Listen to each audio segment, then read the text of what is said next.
All right. So, for most of you guys watching, you probably don't know who I am. My name's Dustin Hunter, and I am a huge Star Wars Lego nerd. I'm just a Star Wars nerd in general, but especially Star Wars Legos. I've been collecting since I was very young, probably about 10 years old or so.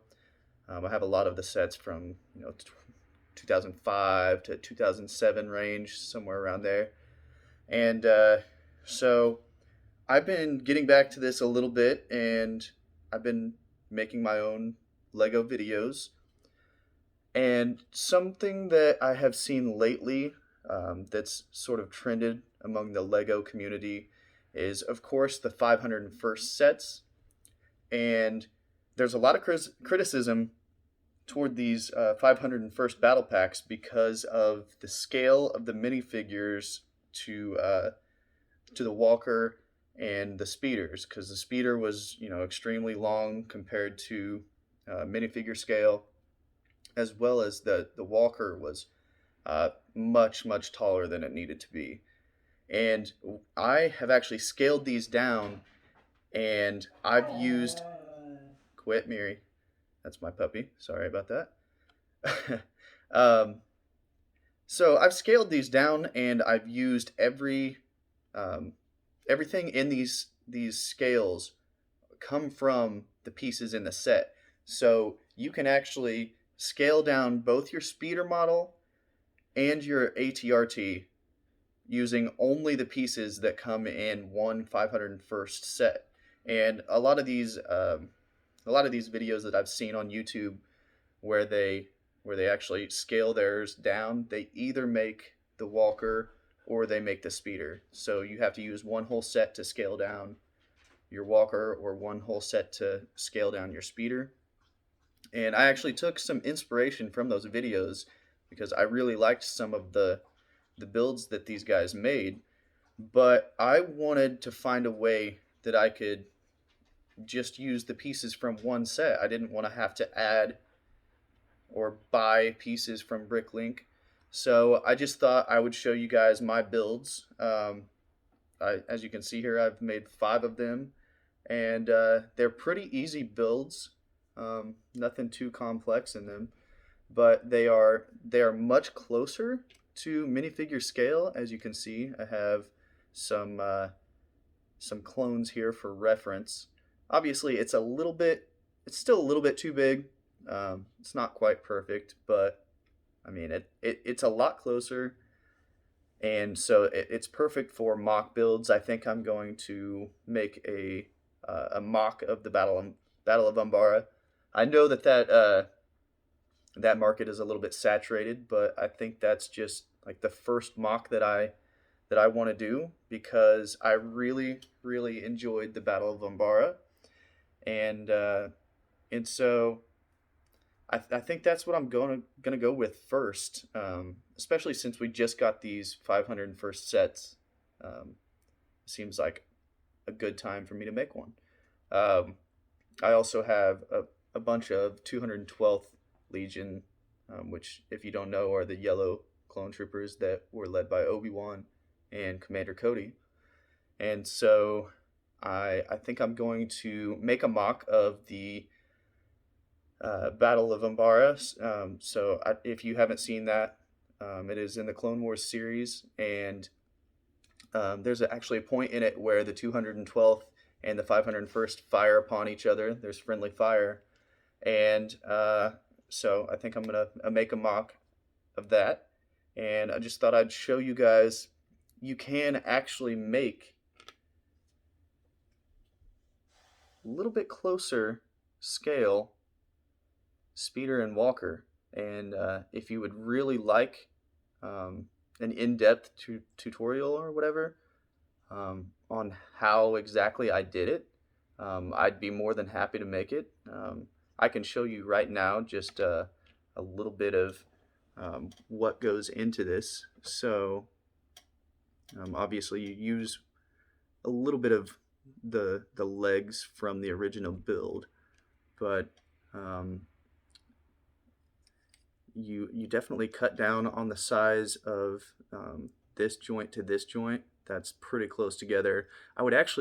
I really would have liked if this was just two studs long.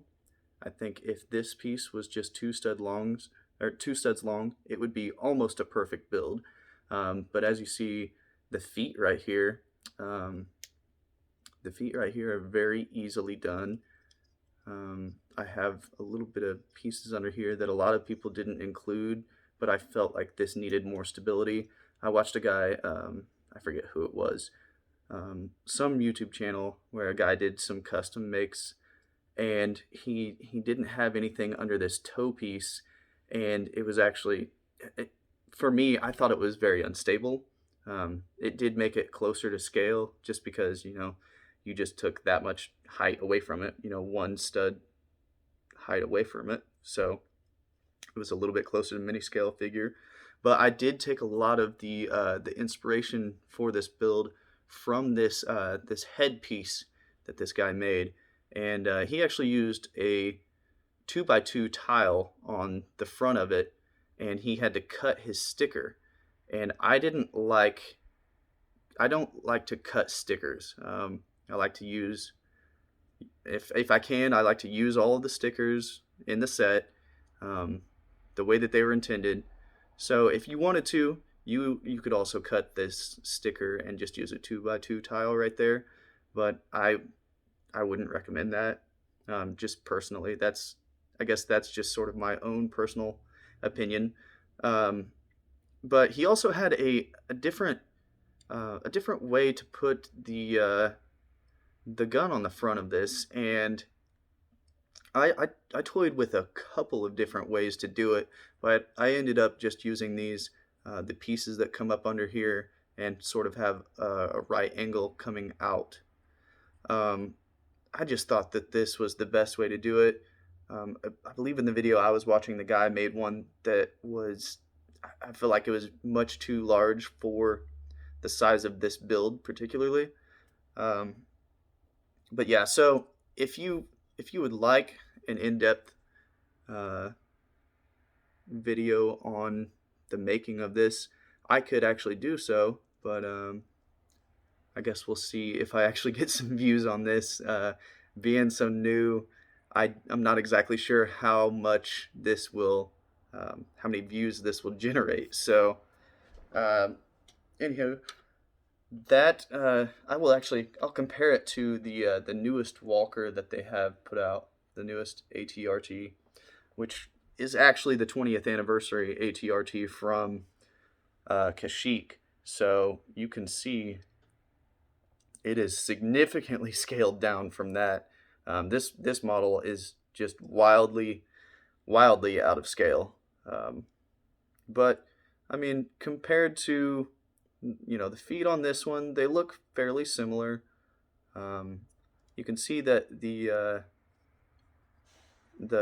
piece that is just up above the feet, I guess, sort of like the shin of the Walker, is about the same. I mean, it's pretty much the same length and everything. So um, there's a little bit of disproportionality there, but we do have some joint pieces that I have made here. Um, you can actually take this one off if you think that this joint piece is too big, and I believe you can also replace it with one of these studs here. But I just feel like that stud is almost too small for that joint. So I don't know. I like to use that gray piece. If you don't like to, then you can also modify it to your own needs. Um, but yeah, so I really like how scaled down this is, and I mean the gun on the front of this one, the blaster is, I mean, it's longer than the figure, and that is just insane for what this scale should be. And so uh, I mean, if you're going to use these in any sort of mock, you have to scale it down. Um, Otherwise, it just looks outlandish and ridiculous. But anyway, I digress there. So yeah, I was going to also show you my cut down on the BARC speeder, just to view it from the top. I actually still Um, Whenever I made this set, I kept all of the stickers off of the long nose piece, and so I actually have one here where I did use the regular build and the long nose piece. So if you do that, you actually waste the sticker on the long piece, and so I decided to put that sticker on this short piece right here, just to. I, I I mean, this is going to be the build that I use for any mocks that I do. So I didn't want to waste that sticker on the long piece. But sadly, one of them that I have here is I did waste that sticker. But otherwise, all of the stickers go on their regular pieces. The sides here, I guess these would be the engines, and the little guns on the top. Those are identical. They're made exactly the same way on this set as the regular. But as you can see here from the side, I've cut down on a few pieces back here and shortened this, as well as the long gray piece that was used. I completely took that out. I think it was the second longest gray piece. Um, I also took a piece out of this bottom section here, and shortened that up a little bit. And then for the front of it, I've seen some people take this off, but I like the shaping that this gives. I think it's more accurate to the shaping of the actual front end of the BARC speeder. So I keep that on there, even though it does add a little bit extra length to it. If you want, you could remove, or I guess replace this piece down here and make it even shorter if you'd like. But these little lightsaber hilts are perfect for the blasters on the front down at the bottom. And those vent pieces kind of just work nicely for, I don't even know what the sides, what are on the sides there. I'm not exactly sure. Maybe it's for like aerodynamics or whatever. Um, but those little vent pieces work pretty nicely up there. And overall, I think this is a pretty sturdy build, pretty good use of parts. I left the handlebars the same, and they're actually very easily removable if you want to put a minifigure here. I've actually not tried putting a minifigure here, so I can do that quickly. We'll use our 501st Clone Trooper, and I'll set him right here. And he actually fits on there pretty nicely. We'll put these little handlebar pieces, controls back on here. And yeah, they fit pretty nicely with the Clone Trooper on here. And you can actually move his arms, and he will grab this piece. So that actually worked out really nicely. I hadn't really put much thought into whether he could still grab this piece or not, but it looks like it's gonna fit very well. So I'm pleased with that. I'm pretty pleased with these builds overall. But I think he looks pretty nice on here. I guess I'll put this back on now. But yeah, so there's my BARC speeder, and we can actually take him and put him on one of these AT-RTs as well. Now it's a little bit more difficult to get him on the AT-RT because there's very little room back here, but you can actually get him in here, and you don't have to sit him on the studs, but I like mine to sit on the studs, but it actually keeps this back piece on even more if you do add his studs to the back of it. 1 second. If I can get him down. There we go. Yeah. So this actually does keep this back piece on even better when he is in his AT-RT. I keep knocking these down. I'll get these out of the way. But yeah, so he fits pretty well in here. Doesn't come up too high over the top. You can just barely see his eyes, which I think is actually how it goes in the movies and in the Clone Wars series. I think that he's actually just barely looking over the top. which that's probably why the guy who I took this inspiration from in the build, that's probably why he removed this 3x2 piece, just so that he can see over the front of it a little bit better. But I think when it's angled down, it's not going to matter anyway, because the front of them do sort of angle down a lot of the times. Um, but yeah, so I also have my 332nd. I only have one of these guys so far, but I would like to get a couple more. Seems like those sets are more available nowadays, at least much more so than the 501st set. But I actually just went to my local Walmart, and they had 6 of them, so I might go grab a couple more. Um, I actually have a custom Captain Rex here, and if you guys know where he is from, um, please by all means um, shout them out in the comments, because if you can guess who this is that made this, they are wonderful customs creators. I actually gave him some blaster pistols, which he did not come with. But if you want to get a close-up look, this Captain Rex is one of the best customs I have ever seen. His pauldron and his, I think it's called a comma, they are just beautiful. The black on the back of it is nice and dark. It's very well saturated. It has a nice feel to it, and he's got a little range finder up here as well. Which, I mean, the regular Lego Captain Rex, he did not have that, so I like that addition.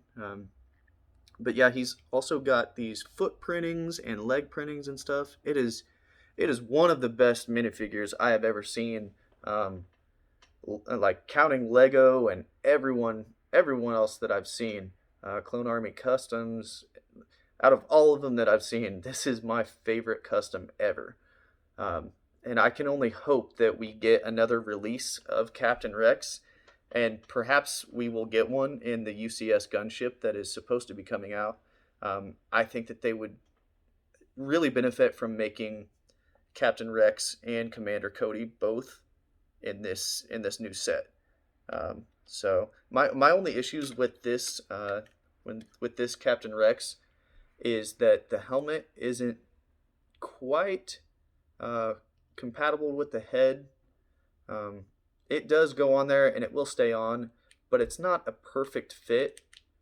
As you can kind of tell, it does come off pretty easily. But other than that, this is pretty much a flawless figure. I believe it's all decaling, it's not painting. But and I think when they do the decaling, they have to sort of shave the arms and the legs. But I mean, that's perfectly fine. You have to make some room so that the decals can go on, and that their arms and legs can go on still. But yeah, so I'm very, very satisfied with my buy for this. I can't exactly remember the price of it, but it's very reasonably priced. A lot of customs that you find are just outrageous. People are very, very proud of their work, apparently. But I mean, which they should be. But you do have to find a nice medium between quality products and they have to be affordable. But anyway, so yeah, you can see my little army of 501st BARC speeders and walkers and the sort of scale comparison of this. And I hope that you like my video. And maybe if we get some more views or some people that would actually like to see me build one of these from the ground up, I could show you how to do both of them. And yeah, so hopefully you guys either give me some comments, criticism on my builds. Maybe they're not quite minifigure scale or whatever. But if you have any comments or suggestions, please let me know, because I can try to modify these further using only what comes in the sets, or I can try to make them even smaller. But for now, this is what we're going to go with. So I appreciate you guys watching, and thank you very much. I'll see you next time.